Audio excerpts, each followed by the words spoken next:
வெண்பருத்தி நூலெடுத்து வாய் வெடிச்ச பூவெடுத்து நான் அணிஞ்சிட தொடுத்து வச்ச நடினமான மாலை இது.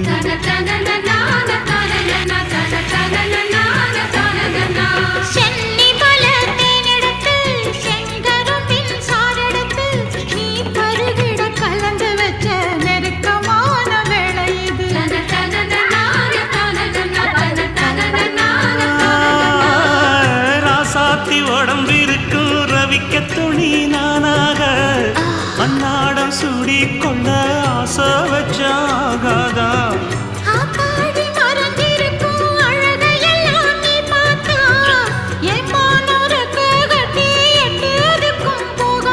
அடிச்சி சக்கரையே எட்டி நீயும் நிக்கிறியே நான் ஏங்கி ஏங்கி பார்க்கிற போறான்.